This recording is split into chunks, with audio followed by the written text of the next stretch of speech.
kasi tinawag ni VP na budol yung ginawa daw ni PBBM. Your thoughts on that? Budol? Talaga? Hindi ko alam kung sino ba ang budol. Hindi natin alam kung sino ba ang bubudol. Sa panahon, sa nakikita po natin na pagtatrabaho ng Pangulo, sa pag-uutos sa amin na focus sa trabaho at hindi pamumulitika, sino ba talaga ang bubudol? On the part of the President, meron ba siyang regrets also na nakipag-team up siya with the VP? Wala po ako nadidinig sa Pangulo na siya po ay nanghinayang. Kung siya man po ay nakipag-team up sa Vice Presidente. Sa ugali po ng Pangulo, hindi po natin madidinig ang ganong mga klaseng negatibo mula sa kanya. Wala po tayong aasahan na anumang paninira kanino man. So, yan po ang Pangulo. Kung may nagsisisi man na sa kanya ay maka-team up siya, it's their loss, not the President's. Vice President Duterte questioned our national debt. Ang sabi niya po, bakit 16 trillion pesos ang utang, pero walang nakikita. Dapat kapag may inutang, may nakikita. VP also expressed frustration po over the San Juanico Bridge being promoted as a tourist spot. Hindi daw po ito dapat tourist spot. How does Malacanang respond to this? Thank you po. May kasabihan nga tayo, ang hindi marunong tumingin sa pinanggalingan. Hindi talaga malalaman ang katotohanan. Okay, ang tandaan po natin, ang utang na 16 trillion ay kabuuang utang ng gobyerno simula pa noong mga nakaraang administrasyon. At tatandaan din po natin ng ang administrasyon ni dating Pangulong Duterte ang naitalang may pinakamataas na naging utang na umabot ng 12.79 trillion as of June 2022.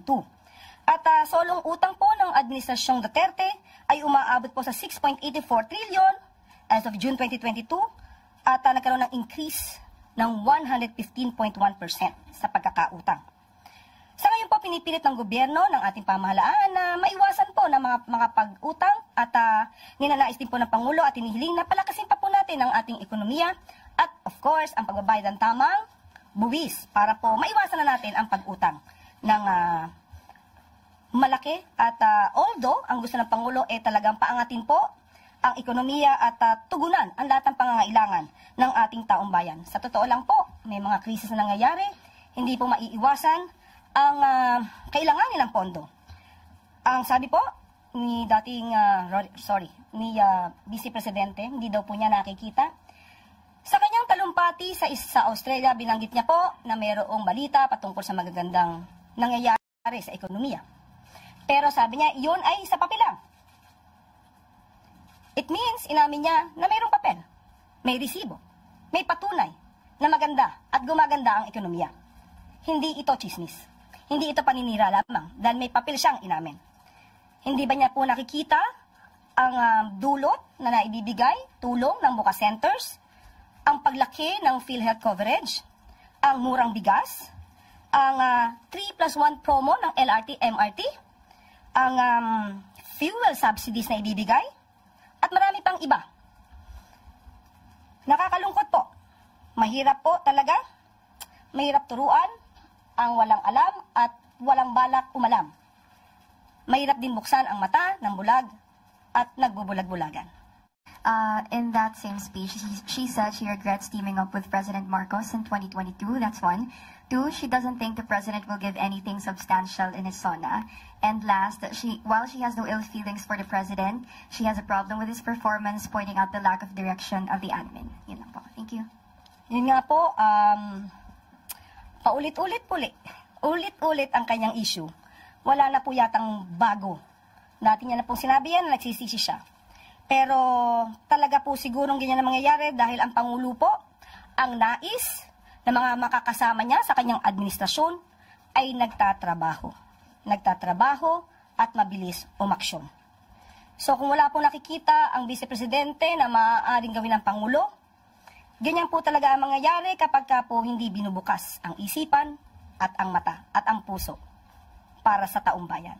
So kung hindi po talaga siya makikinig at hindi niya po titignan ang mga records na nangyayari sa gobyerno, wala po talaga siyang malalaman. Thank you, Ivy. Next po is si Chloe Hufana ng Business World. Good afternoon, Yusek. With the Iranian parliament approving the closure of the Strait of Hormuz and global oil prices nearing $80 per barrel, will this development trigger the activation of the Philippines' oil contingency plans? Actually po, pinababatid ko po sa inyo na magkakaroon po ng meeting ang economic team with the President. At ang maibibigay ko po sa inyo ang detalye kung anong po ang mga plano. Bukas.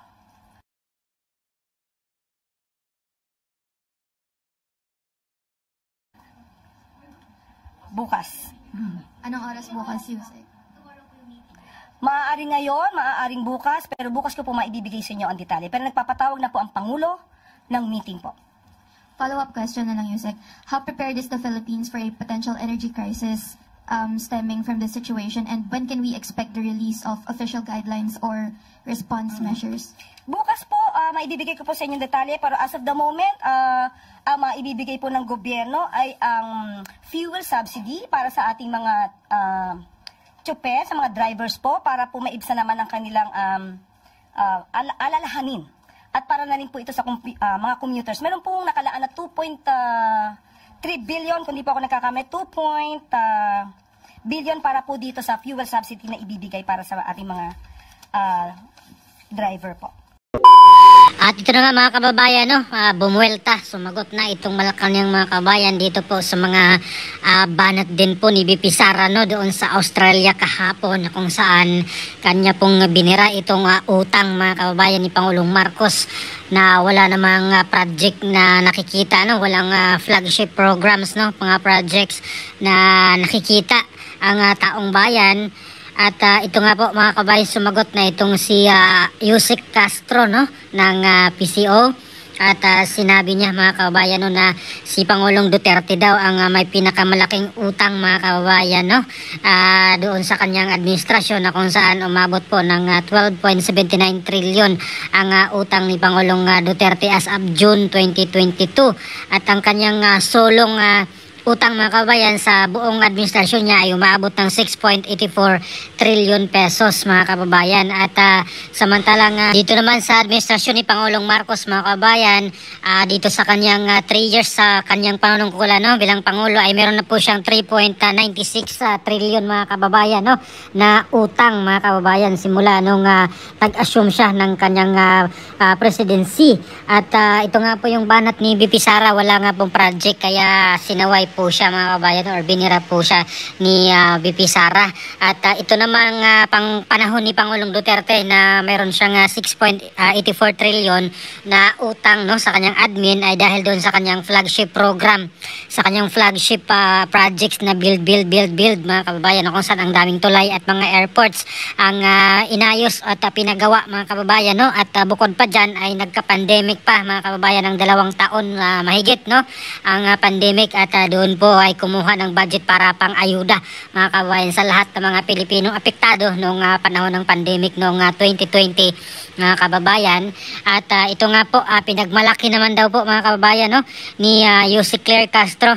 Sabi niya hindi daw nakikita ni BP Sara itong mga nagawa ngayon ni Pangulong Marcos, no, itong sinasabi niyang PhilHealth coverage na mayroong pag-increase mga kababayan, no, or paglaki ng PhilHealth coverage daw para sa mga Pilipino, murang bigas, itong 3+1 promo ng LRT at MRT, at itong fuel subsidy mga kababayan, no, para sa mga Pilipino daw, or para sa mga driver at iba pa mga kababayan. Yun po yung sinasabi ni Yusek Castro mga kababayan, na hindi daw nakikita ni BP Sara ng mga programa mga kababayan, kumbaga. At banat niya pa kay BP Sara mga kababayan na mahirap daw turuan ang walang alam at walang balak umalam.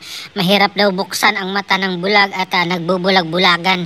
Kaya sabi niya ang Pangulo daw ay trabaho lang ng trabaho daw. Samantalang pansin natin na medyo hirap po siyang sumagot mga kababayan, no, nung sinabi ng reporter na budol itong si Pangulong Marcos mga kababayan, no, or sinabi ni BP Sara na budol nga siya. Kaya po nagsisi siya na pumayag siya maging Vice President running mate niya mga kababayan. At dahil dito nga ay tinanong ni ng reporter itong si Yussi Castro kung mayroon bang pagsisisi din on the part of the President, mga kababayan, no? Dahil sa kanyang pakipag-team up, mga kababayan, kay BP Sara bilang kanyang running mate nung nakarang eleksyon ng 2022. At sabi naman nito ni Yussi Castro, mga kababayan, wala daw sinabi ang Pangulo at wala daw ganyan ang Pangulo, mga kababayan, wala daw maririnig na mga negative, no, dito sa Pangulong Marcos. Ayan, ugali daw na Pangulong Marcos na hindi nangangaway, hindi sumasagot, pero alam natin na pumunta siya doon sa San Juanico Bridge at sinisipan niya doon sa nakarang administrasyon, mga kababayan, itong kapalitpakan ngayon sa nangyari sa San Juanico Bridge. At hindi lang yun, pati doon sa iba pang proyekto na pumalpak ay kanya ring isinisi, mga kababayan, doon sa nagdaang administrasyon sa panahon ni Pangulong Duterte. Kaya hindi mo alam kung nagsabi sino sa kanila ang paniniwalaan, mga kababayan, no? Kasi itong kanyang spokesperson ay talagang parang halatang hindi masyadong may alam, mga kababayan, no? Masyadong walang alam doon sa ginagawa ng Pangulo, mga kababayan. So ito po, ano pong opinion, mga kababayan, no, dito sa sagot ng Malacanang dito sa mga birada ni BP Sara dito sa Australia, mga kababayan, no? Ayan, please comment down below. Maraming salamat. God bless po sa ating lahat.